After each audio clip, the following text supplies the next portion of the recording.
I want a divorce, Nozomi asked me. I said, "Sure, here, it's the divorce papers." As I left the divorce paper on the table, my wife looked at me with a blank face. What? I also look at my wife with a blank face. This is...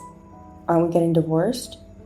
My name is Masato, a 27-year-old office worker. Nozomi and I met from work as she was working at the location I was at. As we started to work together, we became close, and by the time we realized we were dating, after 3 years, we got married. Currently, we are only 6 months through our marriage life. My wife is mostly a very calm and quiet person.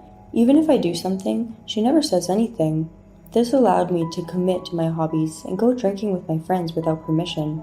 But her one wish for me was after our marriage that I stay under the same roof as her.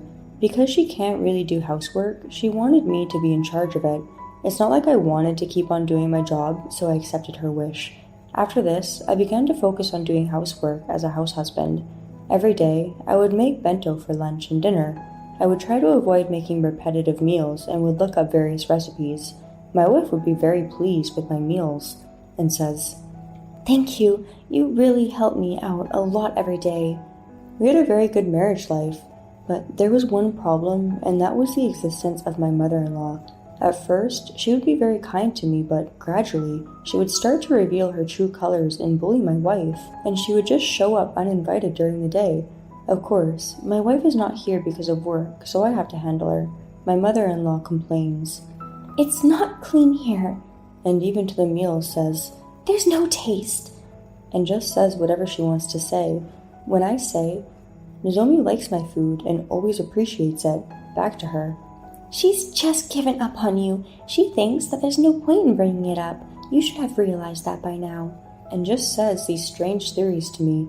I don't think my wife wouldn't be able to compliment me whilst feeling that way.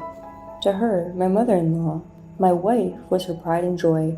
Her grades would be outstanding in anything, and she is a graduate of a famous public university.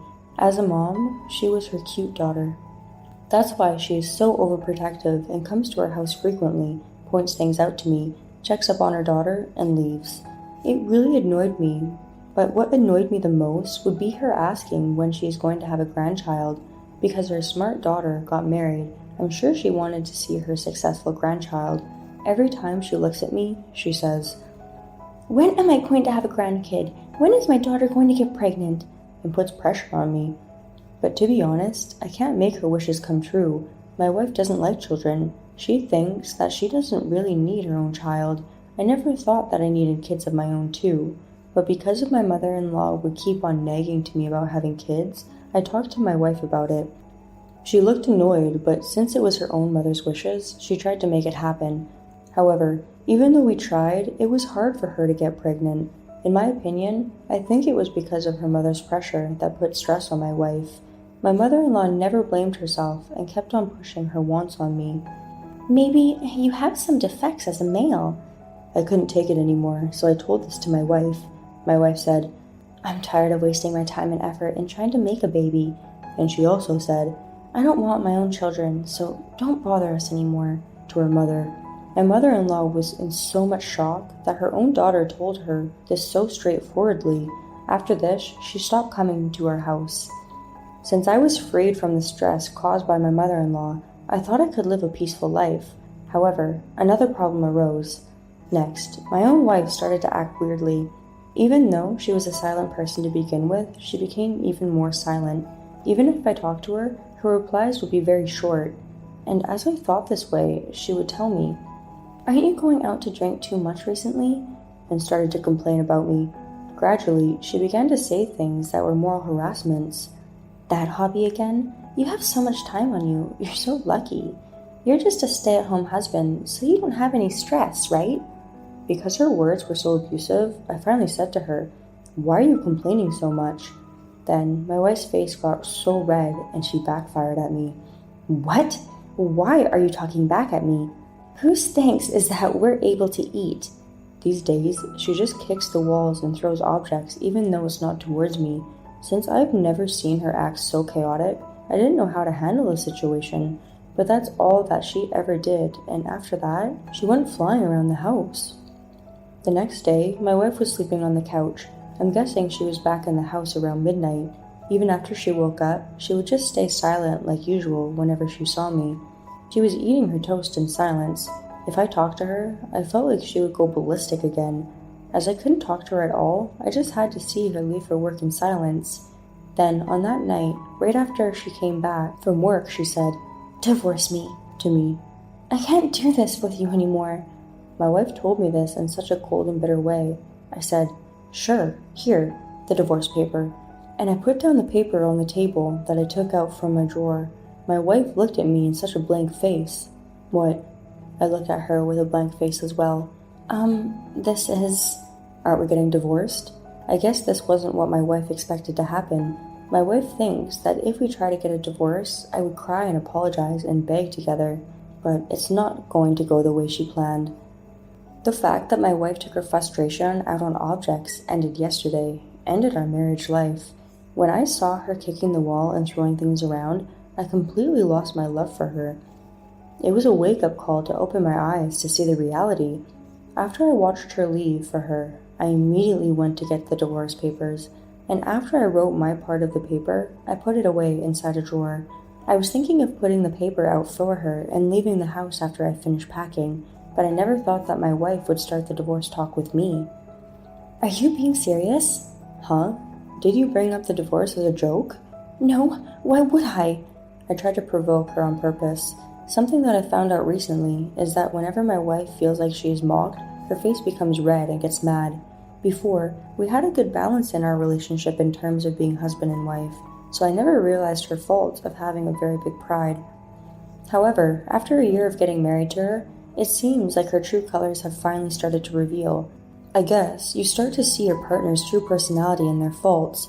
Even though she was still mad, she said, "So, you're really okay with this, right?" She was also agitated by all this, but she went on and signed the paper.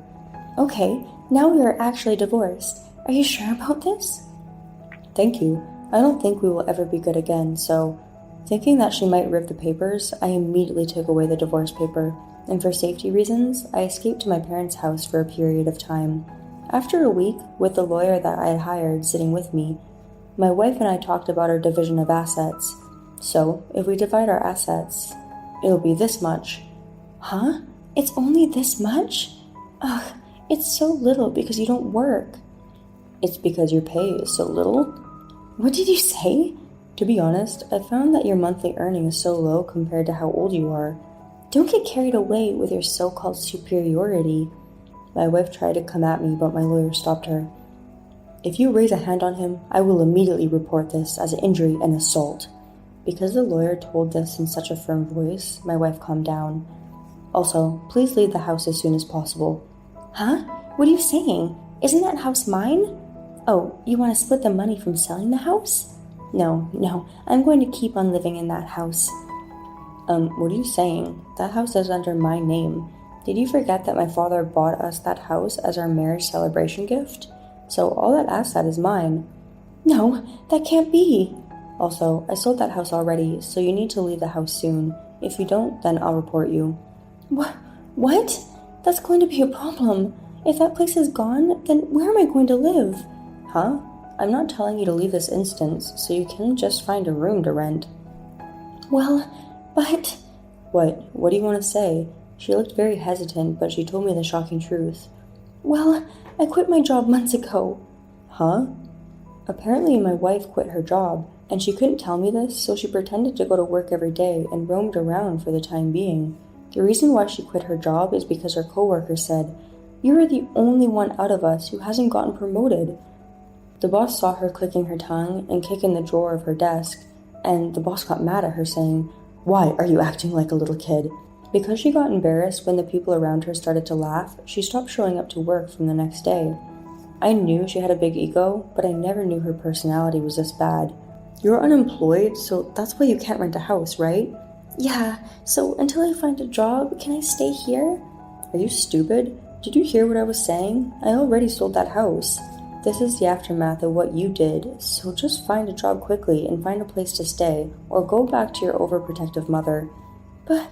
But, please help me." My wife kept on asking me in tears, but I didn't care. and told her that this conversation is over, and with my lawyer, I left her.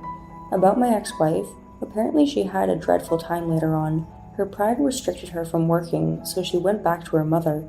However, her mother, who found out why it all led to this, busted out in anger. She would tell her, "I can't even walk around the neighborhood because I'm so embarrassed," and would keep on complaining to her. My ex-wife, who got frustrated by this, apparently kicked a hole in the wall. Then, her father, who lost his temper, gathered all her belongings and kicked her out of the house.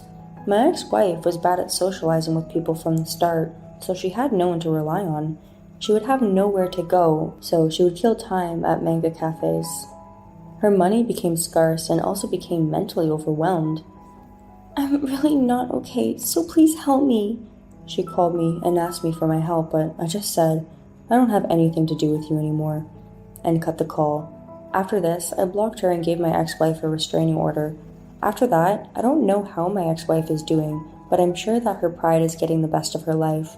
I don't have anything to do with her anymore, so I don't really care, but on the other hand, I went back to my parents' house and started to take my hobby of pottery more seriously.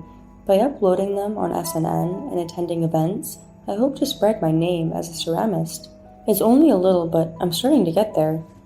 By the way, I'm planning on dating and soon marrying this girl that makes accessories that I met at the last event. Unlike my ex-wife, my new girlfriend is very bright, friendly, and isn't two-faced. After failing my first marriage, I realized that I shouldn't hold back on anything and enjoy my life to the fullest. From now on, with my new girlfriend, I want to build a family and support each other's dreams.